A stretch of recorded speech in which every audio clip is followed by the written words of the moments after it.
Alors, si vous voulez lever debout pour un moment de réflexion.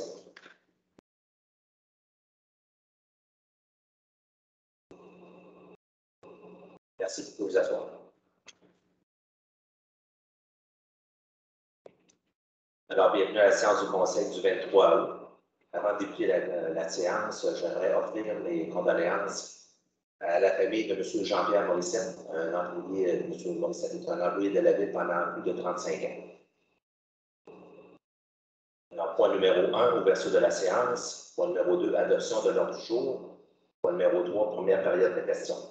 Point numéro 4, présentation à l'Assemblée publique, aucun point. Point numéro 5, administration. 5.1, adoption de la politique de capitalisation et d'amortissement de dépenses en immobilisation. 5.2, approbation du budget revisé 2021 de l'Office municipal d'habitation du Grand Pont-Neuf. 5.3, protocole d'entente entre la Ville de Donnacona et la Ville de Neuville concernant les inscriptions au sport de glace et ainsi qu'aux activités aquatiques. Point numéro 6, législation de greffe, aucun point. Point numéro 7, gestion contractuelle. 7.1, octroi du contrat pour des travaux de retrepassage ou de pavage d'une portion de la rue Notre-Dame.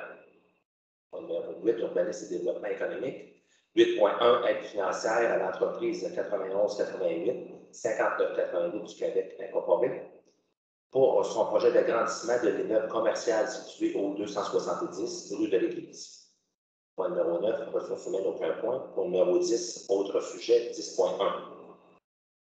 Reconnaissance de l'accès au travail pour neuf à titre d'organisme reconnu en vertu de la politique de reconnaissance des organismes de la Ville de Donnacona. 10.2, appui au mouvement La Grande Marche pour la protection des forêts. 10.3, près de gymnase de l'Arena de l'organisme Comité de la Grande Marche pour la tenue de la Grande Marche pour la protection des forêts. Point numéro 11, deuxième période de questions. Point numéro 12, affaires nouvelles.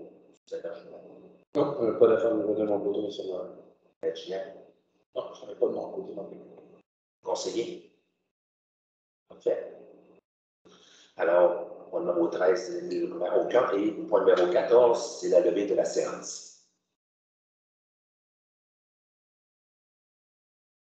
Point numéro 1, ouverture de la séance. On peut dire un proposant. Je propose. Okay.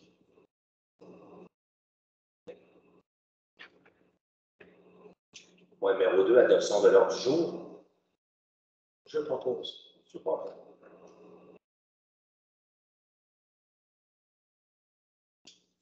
Point numéro 3, première période de questions. Est-ce qu'on a des questions? Si vous voulez vous avancer au micro et vous identifier et à qui elle s'adresse la question. C'est peut-être hors sujet, je ne suis pas trop certain comment ça fonctionne. C'est une question d'ordre général pour les aînés. Moi, je suis un joueur de pétanque. Yvon Rochette, mon nom. Un instant, s'il vous plaît. Voulez-vous vous identifier? Oui, Yvon Rochette. Pouvez-vous enlever votre masque? Yvon Rochette. Parfait. Merci. Je demeure sur la rue des Lilles. Je joue à la pétanque régulièrement avec des amis aînés. Puis là, en ce moment, on se pose des questions pour l'hiver prochain. Parce qu'on aimerait ça continuer à jouer, mais on aimerait ça avoir... On fait une demande, c'était une suggestion. Pour avoir une bâtisse comme on avait semblable avant, peut-être un petit peu plus grande. Là. Parce qu'il y avait déjà eu une réunion avec l'AUDAR. On nous avait dit qu'on ferait partie des jeunes avec l'agrandissement. À ce moment-là, il y avait des questions d'agrandir la salle d'analyse.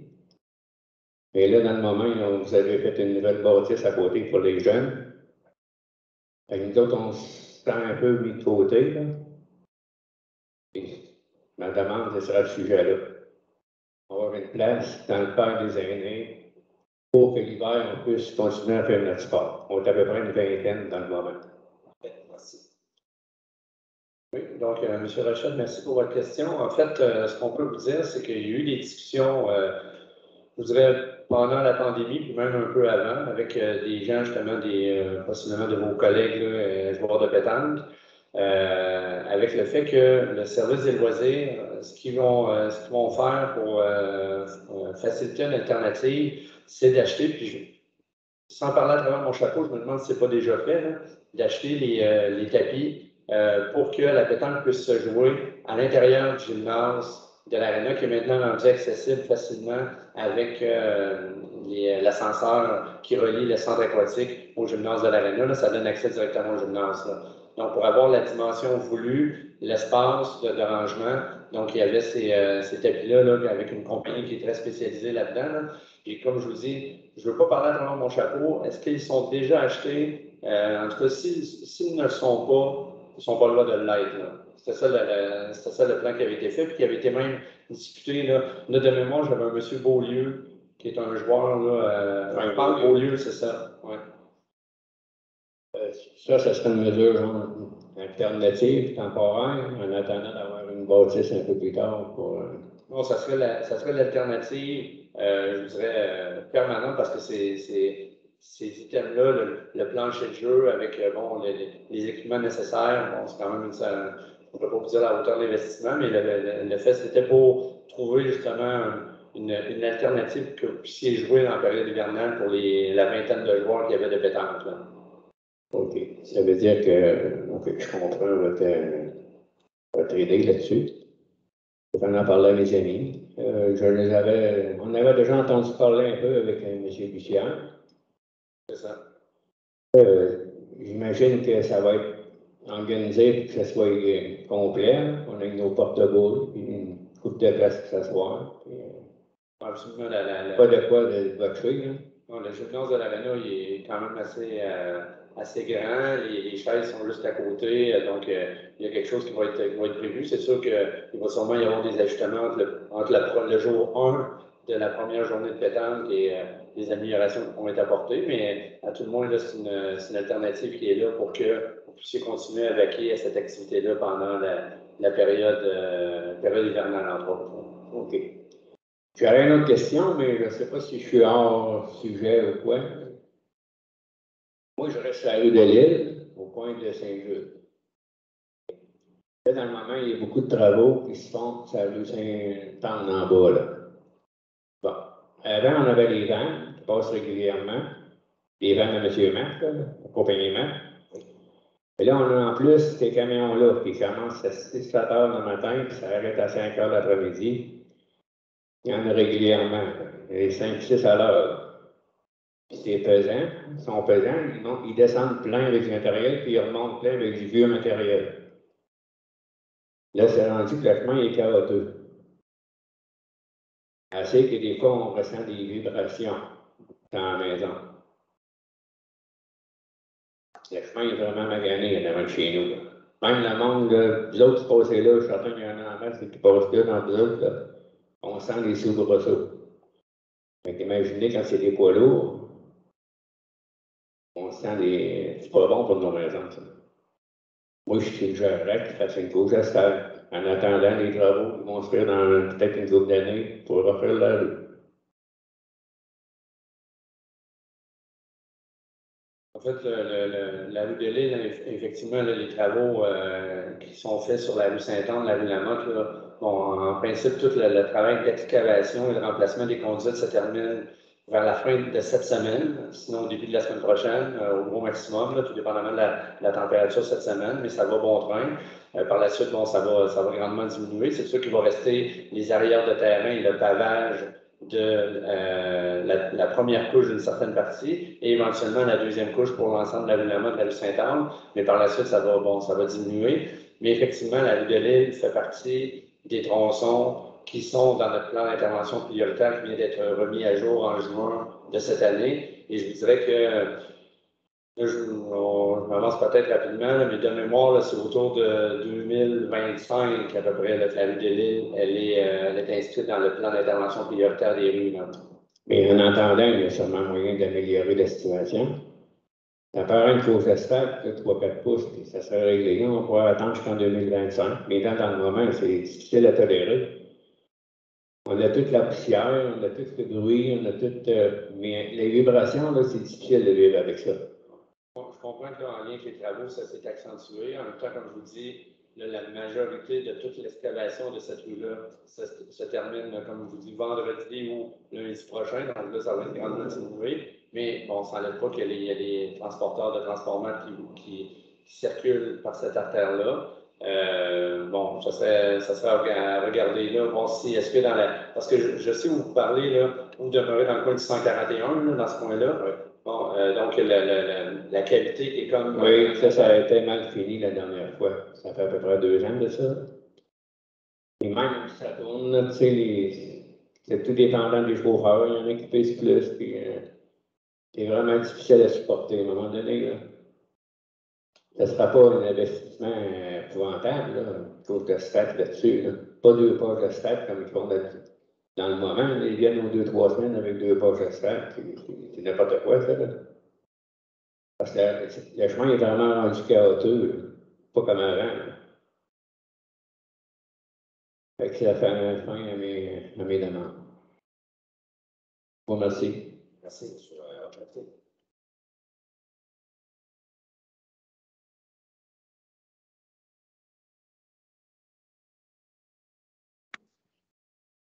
Bonsoir à tous.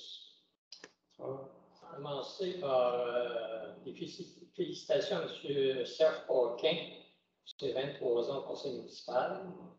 C'est bien victoire d'avoir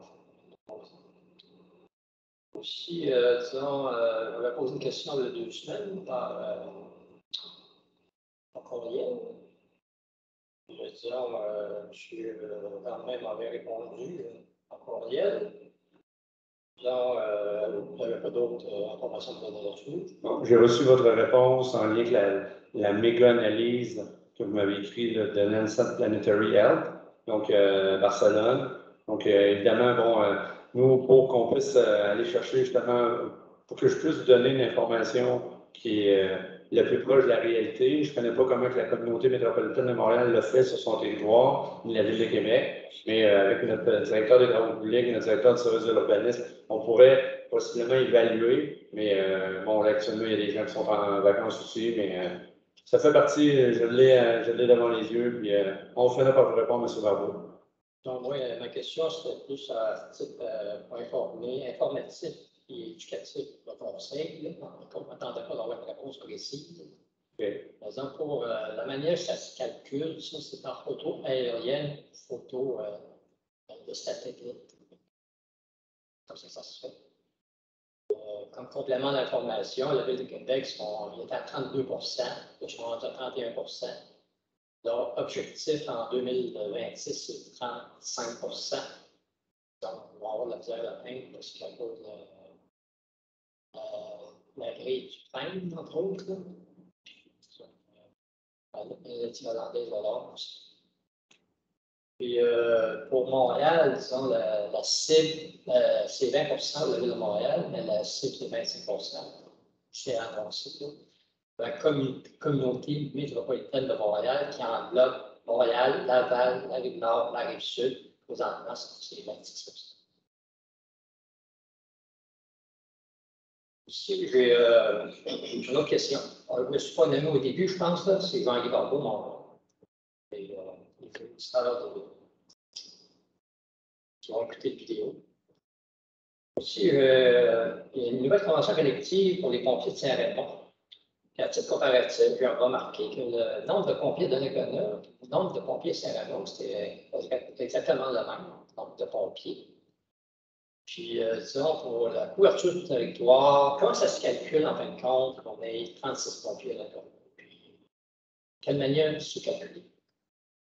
En fait, c'est une évaluation, pour répondre à la question, c'est une évaluation qui est faite par notre directeur, son équipe d'officiers. Il peut y arriver, on a connu des années, puis là, sans reculer trop loin, on a connu des années où on était un petit peu moins de pompiers, qu'on avait peut-être 28-30 pompiers, mais on avait beaucoup de pompiers qui travaillaient à Donnacona. Donc, c'est sûr que c'est un avantage de les avoir à proximité. Donc, à l'époque, je dis à l'époque parce qu'à aller jusqu'à 2008, on en avait même plusieurs qui travaillaient à l'usine de Port-de-Papier. Donc, on avait une entente avec, à l'époque, Domtar, Alliance, District Water pour pouvoir les libérer lorsqu'ils étaient au travail.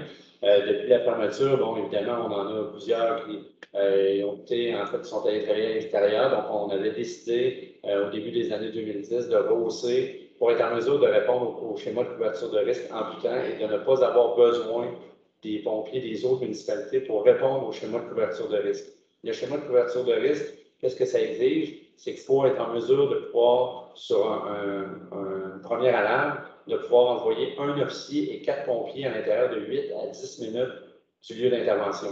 Donc, ça, c'est ce qui est exigé. Donc, évidemment, nous, lorsqu'on a, bon, par exemple, on est en période d'été, on a des gens, bon, on a maintenant des applications cellulaires, on sait exactement en temps réel le nombre de pompiers qui sont disponibles. Exemple, ce soir à 19h, notre chef pompier est en mesure de savoir, bon, sur les 35, est-ce qu'on en a 19, 14, 8 de disponibles, et on est en mesure de pouvoir gérer s'il y a une intervention cette nuit, est-ce qu'on a besoin de l'entraide automatique des villes de Neuville ou de la nouvelle régie de Cap-Santé-Portneuf. Donc, lorsque la décision a été prise de rehausser le nombre de pompiers à 35-36, c'est en fonction d'avoir quand même un plus grand nombre de pompiers volontaires, parce que, bon, on le dit toujours, c'est des pompiers volontaires, pour être en mesure de pouvoir combler les pompiers qui travaillaient davantage à l'extérieur. On en a encore qui travaillent à Donnacona, mais on en a quand même qui travaillent dans les municipalités avoisinantes ou un petit peu plus loin au pénitencier. On en a quelques-uns qui sont au pénitencier également.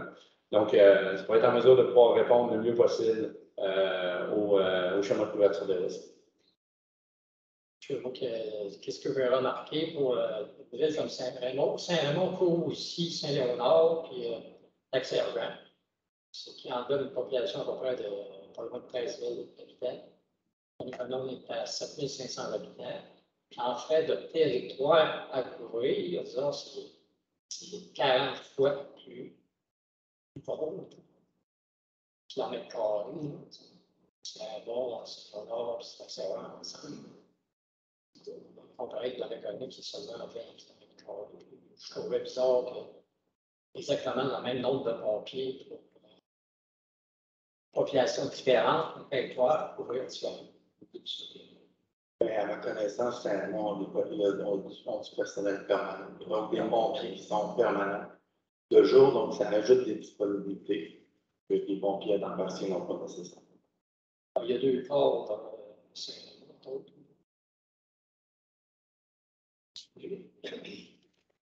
Aussi, à la dernière séance du Conseil, vous avez parlé de taxe, la TECQ, la taxe l'essence contribution Québec, montant additionnel de 818 701 $. Ça, c'est relié au pacte fiscal, probablement des 2019-2023. Exactement. Okay. Ça, c'est un montant additionnel. Ça va être versé, mettons, il doit y avoir un montant rétroactif là-dessus. Non? Non, en fait, il y a toujours une programmation des travaux qu'on doit faire. Nous, notre programmation des travaux, on l'avait déjà envoyée, là, je dirais, dans les premiers mois de 2019, lorsqu'on avait reconnu l'enveloppe. Et la façon que ça fonctionne, c'est il faut absolument que, tout à l'heure, je parlais à M. Rochette de notre plan d'intervention prioritaire des rues, il faut que notre programmation puisse aller faire la réfection de tronçons de rue qui sont inclus dans le plan de prioritaire d'intervention. Ça, c'est un peu, entre guillemets, notre Bible. Donc, le gouvernement, lorsqu'il regarde, on fait notre planification. Ici, on fait des réfections de rue qui sont inclus. Bon, ben là, il y a un niveau d'acceptation qui est quand même pas trop difficile à aller chercher lorsqu'on est inclus dans le plan. Et là, ben, étant donné que ce montant-là, bon, oui, on en a entendu parler dans les derniers mois qu'on allait avoir une augmentation. On ne savait pas que ça allait être de cette hauteur-là, mais il faut quand même l'intégrer à notre... C'est ce qu'on a fait la dernière fois. On a modifié notre programmation de la TSCQ pour intégrer cette somme-là. Donc, on devait le faire par résolution pour changer la programmation le ministère avait déjà adoptée. Donc, on est venu la coller aux travaux qui sont prévus en 2023 sur les travaux de réfection des conduits Royer, Sainte-Marie, Saint-Joseph, Rochon. Donc, c'est là qu'on est venu affecter cette augmentation-là. Il y a aussi le montant original, c'était 57 800, je pense, par année. Non, mais ce n'est pas un montant par année. En fait, c'est selon les travaux qu'on a. Parce que ça, c'est un montant additionnel. Oui, le 818 000, c'est un montant additionnel. De mémoire, on avait 1 900 000. Oui, on avait presque 2 millions. Il s'est ajouté ces 818 000 $-là supplémentaires. Et ça, c'est réparti sur 5 ans selon les travaux. Nous, il y a des travaux cette année, les travaux Saint-Anne-la-Motte, il y a une partie de la taxe d'essence qui est applicable. Et il va y avoir la grosse partie qui va être appliquée en 2023. Là. Parce que le montant original qui était une scène pour l'essence, ça donnait 57 800 par année. Ça, c'est un montant-là, c'est un montant à bord, ça. Non, on n'a pas. Le seul montant qu'on a via la taxe sur l'essence, c'est le montant, justement, comme vous dites, je pense que c'était 1 900 000 initialement, qui a été bonifié de 818 000. Il n'y a pas d'autre montant à part ce montant-là qui vous est versé, mais possiblement que dans leur calcul, pour arriver au 1 900 000 originalement, là, ils ont une formule en fonction de la population là, et des kilomètres de tronçon de rue. Là. Donc, c'est de là un peu que ça vient. Là. Mais il n'y a pas de montant additionnel de la TSCQ autre que celui-là.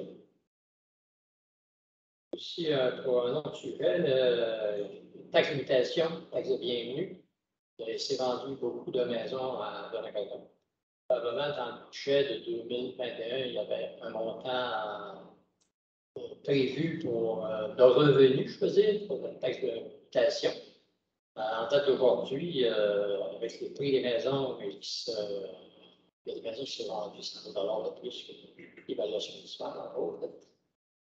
C'est quoi est-ce que vous en avez vendu dans le monde versus la prévision de M. dans 2021? Je vais vous répondre exactement, M. Barbeau. Donnez-moi juste une petite seconde. En effet, il s'est vendu plusieurs propriétés sur la ville de Donnacona. Voyez-vous, le budget pour la ville de Donnacona pour l'année 2021 au grand complet, c'était 300 000 $ qui a été budgété en mutation immobilière. Et en date du 31 juillet, après seulement 7 mois, on est rendu à 281 747 $ après 7 mois d'opération. Donc, on ose croire que le centre de revenus vont être supplémentaires aux 300 000 $ qu'on avait budgété en habitation. On va pas loin de 500 000. Pardon? Si la tendance se maintient, on ne sera pas loin de 500 000. Si la tendance se maintient. Mais c'est sûr que là-dedans, des fois, il y a une transaction qui peut faire une transaction, des fois, qu'on ne va pas venir. Là, donc, une entreprise qui est vendue et qui apporte un bon droit de mutation, là, ça, c'est des choses qui peuvent arriver aussi. Là, mais on voit qu'on va possiblement là, être au-dessus de ce qu'on avait budgété en termes de revenus. Un autre sujet, les investissements qui étaient annoncés dans le plan triennal pour le traitement des eaux usées. Il y avait, je pense, 7 millions, entre autres, pour organiser, comme ça. On en est rentré aussi. Bon, là, je peux répondre. Un dossier très actif. En fait, on est avec le ministère des Affaires municipales, le ministère de l'Environnement, de la lutte au changement climatique là-dedans. C'est un projet même qui était initialement prévu de l'ordre de, si je me rappelle bien, le PTI, c'était 9 millions l'année passée, répartis là, sur 2 années, donc les années 2022-2023. Ce qui est arrivé vers, je dirais, le début janvier dernier, on a été mis au courant. En fait, il y avait eu des démarches qu'on avait faites et là, on a eu des bonnes nouvelles du ministère des Affaires municipales qu'on pouvait être admissible à une importante aide financière. Pour ce faire, il y avait des rapports supplémentaires qu'on devait soumettre. On a mandaté des professionnels qui ont fait le travail et voyez-vous, le 24, donc c'est demain, il y a une importante rencontre avec le directeur des services techniques, avec les gens du ministère des Affaires municipales pour déterminer un peu officiellement la hauteur de l'aide financière. Mais on peut espérer que ça va être au-delà de 50 %. Donc, évidemment, on est en pleine préparation du plan triennal d'immobilisation 2022-2024 en ce moment.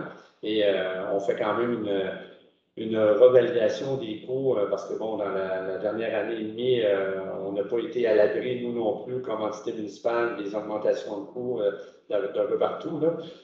Donc, on refait une validation de nos estimations, mais au moins la bonne nouvelle qu'on n'avait pas, lorsqu'on a adopté, lorsque le Conseil a adopté en décembre dernier le budget, c'est de savoir qu'on allait être admissible à une aide financière du ministère des Affaires municipales. Donc, ça vient faire en sorte que ça va grandement diminuer l'emprunt qui sera offert pour ce projet-là, qui est un projet quand même important. Ça. Le gros des travaux va se faire en 2022-2023. Oui, bien, il y a des plans de vie. Il faut, avant tout, parce que La façon que ça fonctionne, là, pour faire ça simple, c'est qu'on ne peut pas octroyer de contrat à des professionnels tant que l'aide financière n'est pas confirmée. Sinon, on n'est pas remboursé. Donc, on attend le feu vert. Du moment qu'on l'a demain, on devrait avoir une meilleure idée à partir justement de ce jour J-là. Et à partir de là, on va pouvoir partir en appel d'offres pour trouver les professionnels sur le dossier, faire préparer des plans de devis officiels, partir en appel d'offres pour l'entrepreneur général, faire des travaux. Donc, tout ça nous amène possiblement à un début des travaux en 2022, mais c'est sûr qu'on ne peut pas tout faire à l'intérieur d'un an. Donc, ça va être réparti 2022-2023. Est-ce que ça va être 50-50, 75-25? Je dirais que les prochains mois vont nous confirmer. Là. Mais assurément, c'est sûr qu'il y a un début des travaux en 2022.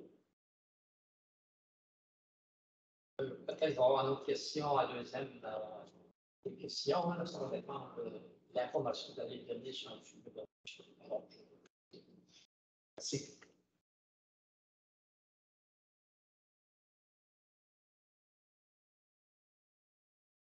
Nous allons passer au point numéro 5, administration, 5.1, adoption de la politique de capitalisation et d'amortissement des dépenses en immobilisation.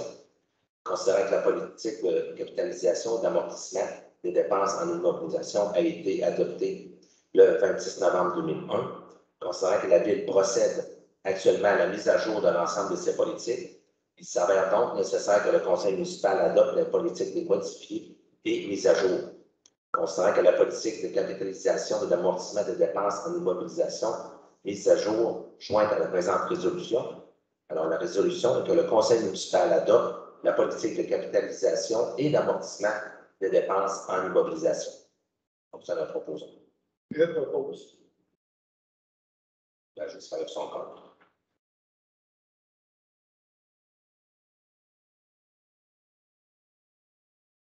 « 5.2. Approbation du budget revisé 2021 de l'Office municipal de l'habitation du Grand Port-Neuf.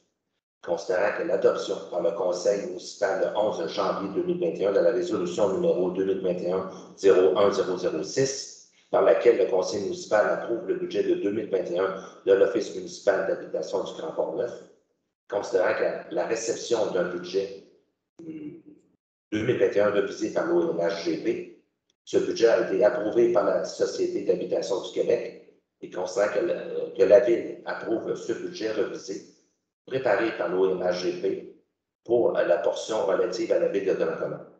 La résolution est d'approuver le budget 2021 revisé de l'Office municipal d'habitation du Grand Port-Neuf par la Ville de Donnacona.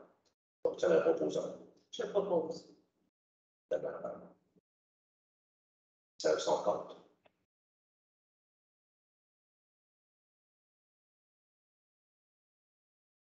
« 5.3. Protocole d'entente entre la Ville de Donnacona et la Ville de Neuville concernant les inscriptions au sport de glace ainsi qu'aux activités aquatiques. » Concernant les discussions intervenues entre la Ville de Donnacona ainsi que la Ville de Neuville afin de permettre aux citoyens de cette dernière de bénéficier de la même tarification que les citoyens de Donnacona pour les sports de glace et les activités aquatiques.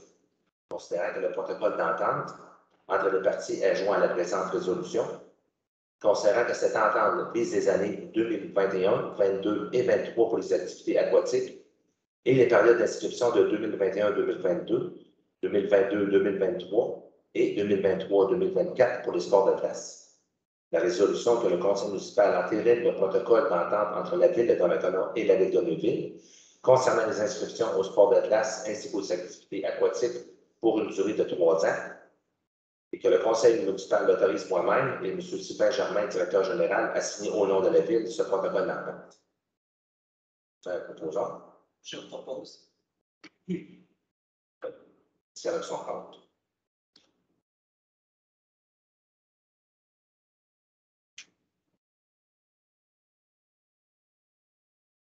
« 7.1. Octroi du contrat de travaux de surfaçage de pavage d'une portion de la rue Notre-Dame. Considérant que la Ville doit procéder au resurfaçage du pavage d'une portion de la rue Notre-Dame à proximité du pont de la rivière Jean-Cartier, considérant qu'en vertu du règlement numéro V 578, la gestion contractuelle de la Ville peut conclure son contrat de gré à gré.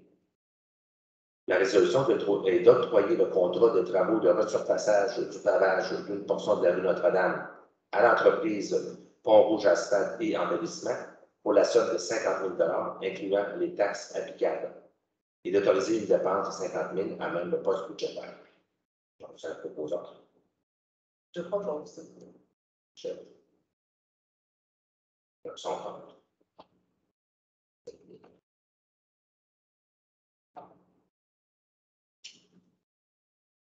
Point numéro 8, urbanisme et développement économique, aide financière à l'entreprise 91-88, 59-88, Québec Incorporé, pour son projet d'agrandissement de l'immeuble commercial situé au 270 rue de l'Église.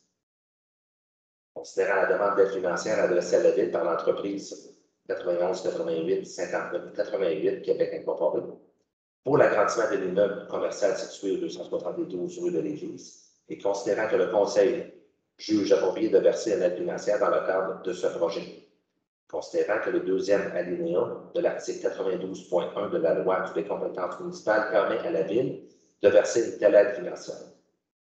La résolution de verser une aide financière de 20 000 à l'entreprise 91-88, 59-88 Québec Incorporé pour l'agrandissement de l'immeuble commercial situé au 270 rue de l'Église et d'autoriser la trésorière et directrice des services administratifs de verser cette aide financière sur réception de confirmation de réalisation du projet et d'autoriser une dépense de 20 000 à même le poste budgétaire.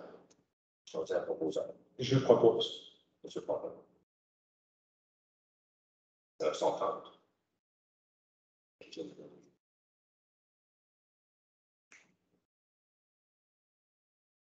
C'est au point numéro 10, autre sujet, reconnaissance de accès à travail Portneuf à titre d'organisme reconnu en vertu de la politique de reconnaissance des organismes de la Ville de Drancona. Considérant que la politique de reconnaissance des organismes de la Ville adoptée par le Conseil municipal de Séance lors de la séance du 7 décembre 2018, considérant qu'accès à travail Portneuf satisfait aux critères de cette politique depuis août 2021 afin d'obtenir le statut d'organisme reconnu. La résolution est que le Conseil municipal reconnaît Accès Travail Portneuf à titre d'organisme reconnu en vertu de la politique de reconnaissance des organismes de la Ville. Je propose. Son compte.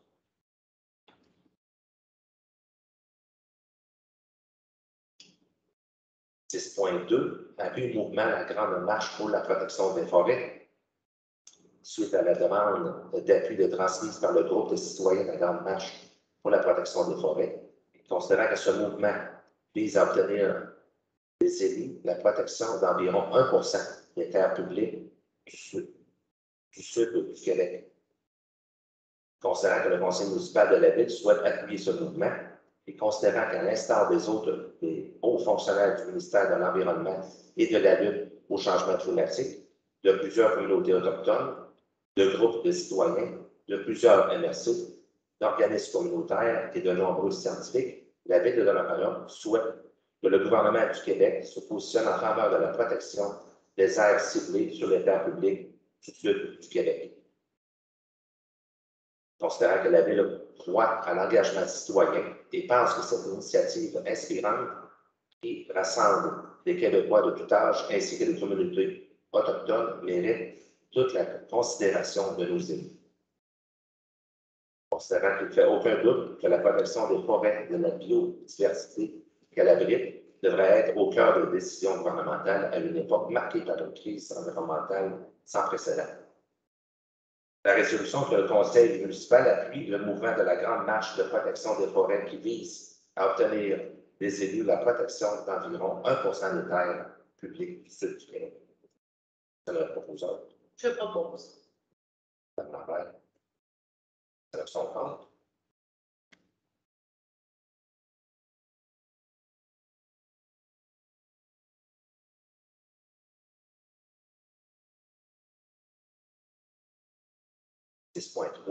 Près du gymnase de l'Arena à l'organisme communauté de la Grande Marche pour la tenue de Grande Marche pour la protection des forêts. Considérant que la Grande Marche pour la protection des forêts s'arrête à Donnacona le 12 octobre prochain et que l'organisation demande à pouvoir utiliser le gymnase de l'Arena afin que les participants puissent y passer la nuit. conseil municipal est favorable à cette demande et la résolution d'autoriser le comité de la Grande Marche et les participants à la marche à utiliser gratuitement le gymnase de l'Arena le 12 octobre prochain dans le cadre de la tenue de la Grande Marche pour la protection des forêts. Donc, c'est la proposition. Je propose. Option 30. Je suis contre.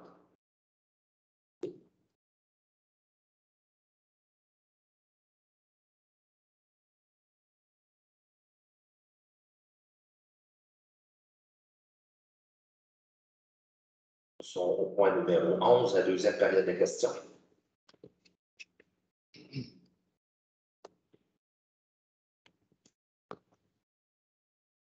On ne veut pas faire une norme. On n'y passe pas.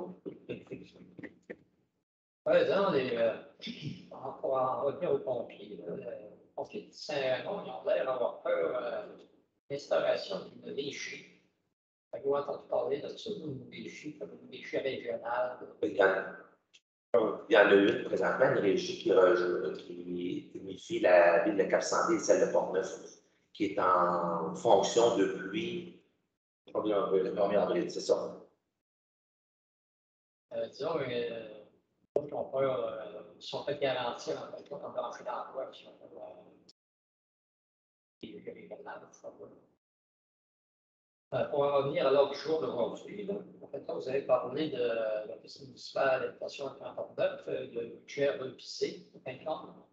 Le budget revisé, c'est une instance sur les boursiers de la ville de Montréal. Officiellement, c'est sûr que nous autres, on est toujours, il y a toujours une partie des budgets de l'Office municipal qui sont, sans dire des cotes-parts, là, mais qu'il y a une partie qui est payée par même les conseils de ville. Puis là, on sait que maintenant, l'Office municipal d'habitation, c'est plusieurs anciennes OMH de chacune des villes qui font partie de l'OMH du Grand Port-Neuf maintenant. Donc, il y a une partie, mais je dirais que la différence entre ce qui était prévu et ce qui est maintenant à l'intérieur, je dirais que c'est quand même c'est assez mineur. Là. Mais de par les règles, étant donné qu'il y a une modification du budget, il doit y avoir une résolution pour réadopter le budget de l'OMHGP. On apporte la ville de Montréal fiscale de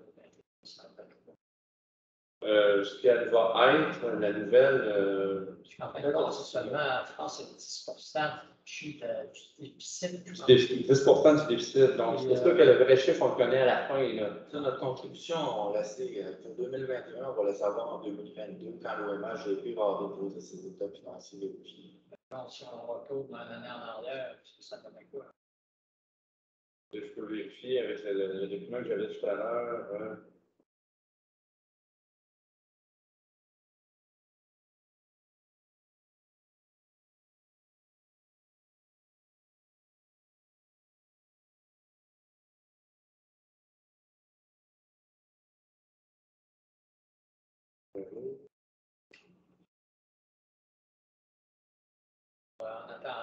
Non, j'en ai un. Contribution déficit de l'Office municipal d'habitation. On a un budget en cours qui est de 19 298 $. Donc, ça, c'est le budget de l'année 2021. Donc, à l'heure actuelle, on avait à peu près environ, on avait 56 on a 58 de l'année passée, au 31 juillet. On avait 56 de versés, on avait 10 900 $ de versés. Donc, je pourrais ressortir pour aller voir c'était quoi le budget, en fait, la réalisation 2020. Mais pour ça faire, je pourrais vous l'écrire, M. Barbeau, si vous voulez avoir l'information. Oui, bon an, malin, ça tourne pas mal toujours autour de ça. D'autres questions par rapport à l'assistance gouvernementale? Le protocole d'entente entre le ville et le Naconia versus le protocole d'entente entre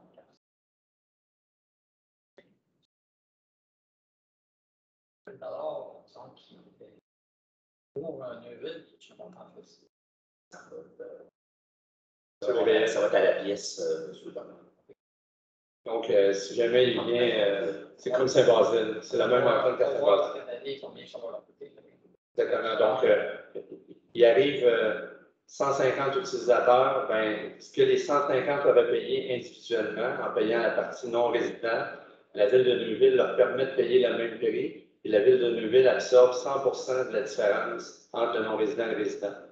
Donc, c'est exactement la même entente que la Ville de Saint-Basile. Mais effectivement, la Ville de Cap-Santé, dans leur cas, c'est un montant fixe de 23 000 en entente de 3 ans, 69 000 sur 3 ans. Puis, en fin de compte, à Cap-Santé, s'il y en a moins ou s'il y en a plus, ça va être 23 000 pareil. Oui. C'est ça. Oui. C'est différent entre une ville et Cap-Santé. Saint-Basile. Deux villes, Saint-Basile, ça va. C'est quand même basé sur des projections qui sont assez réalistes.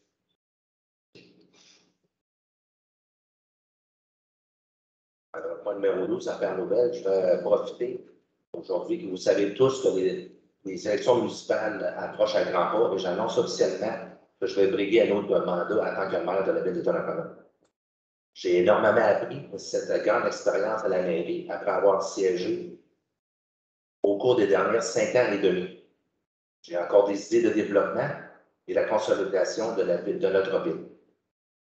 Je dis le mot fierté, car au cours des 4 dernières années, le conseil municipal et moi avons travaillé fort pour rehausser le sentiment de fierté et d'appartenance à notre ville et à continuer à favoriser le développement sur tous les plans, que ce soit résidentiel, commercial, industriel, touristique ou institutionnel, tout ceci en respectant les normes et les directives de l'environnement. Nous possédons des services de qualité diversifiés, des services municipaux, des services d'éducation, des services à la clientèle et sans oublier les services à la santé. Peu de municipalités de notre taille offrent autant de services à leur population. Le conseil municipal actuel doit être fier du dynamisme qui fait rayonner notre ville et qui nous permet de se démarquer dans des autres grâce à nos bonnes décisions que nous avons prises ici autour de la table. En termes de baseball, nous pouvons affirmer que nous n'avons pas une moyenne de 1000 au bâton, mais disons que nous avons réussi énormément de coups sûrs et même quelques coups de circuit. Voici quelques exemples. Nous avons une aide financière importante pour la réfection des rues Saint-Anne et Lamotte qui est présentement en progression. Sans oublier les rues Côté, Fisette, Leclerc, Saint-Joseph, Ternon, Bertrand et j'en passe, qui ont été réalisés dans les dernières années. Une aide financière également pour la rue Sauvageau qui les travaux ont débuté sous peu. Une aide financière sans précédent pour nos projets de centre aquatique, centre communautaire pour les adolescents et la réfection de nos terrains de tennis. La mise à niveau de plusieurs de nos parcs de quartier, entre autres l'ajout de le trampoline dans le parc de Donnacona, l'arrivée du parc Sauvageau et son module interactif. L'aménagement de sentiers pédestres et de pistes cyclables, entre autres le lien de la rue Mathieu au parc des Berges. C'est 170 nouvelles constructions à Donnacona depuis 2017 pour une valeur de construction de plus de 81 millions. C'est près de 2000 permis de tout genre qui a été émis pour cette même période. Tout cela grâce au beau travail d'équipe et en étant bien appuyé par des cadres et des employés dévoués. Nous le mentionnons souvent que Donnacona est une ville de service à dimension humaine. Alors, je profite de remercier les partenaires de tous les niveaux. Merci de croire en l'investissement chez nous, contribuer à l'augmentation de la richesse tout en créant des emplois. Je tiens à remercier tous les employés de la ville pour le dévouement spécial dans cette dernière année qui fut sans contredit hors du commun.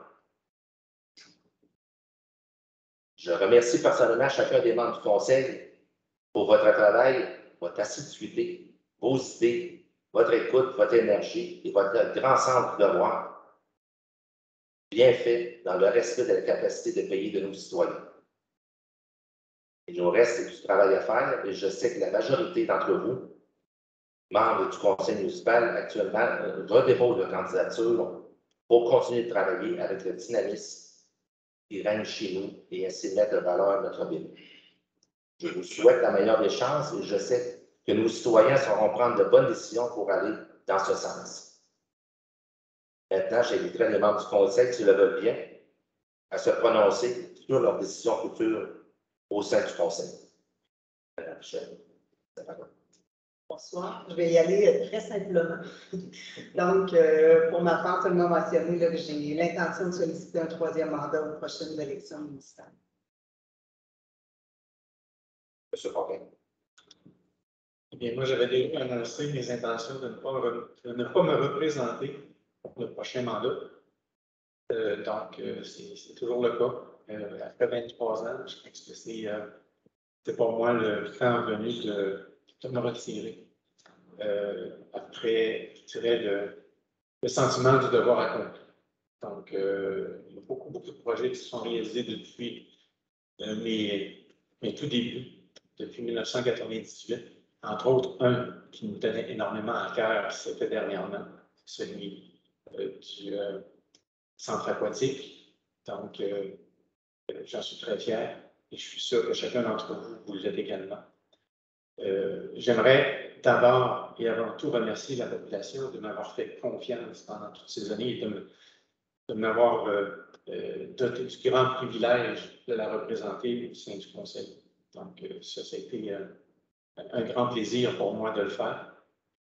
Ça a été un plaisir aussi de travailler avec les collègues actuels, de même que tous les collègues passés. Donc, on a eu plusieurs. Donc, malheureusement, il y en a aujourd'hui qui sont disparus. Je pense entre autres à M. Denis, M. Lapointe, M. Caron. Je les salue là où ils sont. Et un grand merci à tous ceux aussi avec qui j'ai collaboré, que ce soit au niveau de la mairie ou encore au niveau des conseillers. C'était pour moi un grand privilège et surtout un grand plaisir. Donc là-dessus, je vous souhaite bonne chance pour le futur à chacun d'entre vous. Je vous souhaite de tous être élus par acclamation. Je vous le souhaite. Puis, j'espère que celui qui prendra la relève en ce qui concerne mon siège aura la passion que j'espère avoir montré à chacun que pour notre belle ville de Donnacona. Merci encore une fois. Merci, M. Fortin. M. Pagin. Oui, moi, c'est certain que ça fait 11 ans que je suis sur le conseil. Vous m'avez fait confiance pendant ces 11 ans-là. Et j'espère que vous allez m'accorder un autre 4 ans pour les 4 prochaines années qui vont venir. J'ai décidé de me représenter. J'aime ce que je fais, puis j'aime ma ville, puis j'ai encore du temps à consacrer. Merci. Merci, M. Pagin. Mme Lambert. Oui, donc moi aussi, je sollicite un nouveau mandat. Moi, je calcule que 4 ans, les premiers 4 ans, c'est pas suffisant pour connaître tous les rouages, comment fonctionne le conseil municipal et comment la municipalité, les citoyens peuvent profiter de ce qu'on nous, on peut leur offrir. Donc, oui, je sollicite un nouveau mandat pour le prochain année. Merci. M. Bellemare. Merci, M. le maire. Pour ma part, moi aussi, je sollicite un autre mandat le 7 novembre prochain. J'espère que vous saurez me faire confiance encore pour les 4 prochaines années. Merci. Merci beaucoup à tous. Alors, je redonne un proposeur pour la levée de la séance. Je propose. Mme Lambert. Merci. Alors, c'est conclut la séance de conseil du 23. Merci beaucoup. Bonne soirée.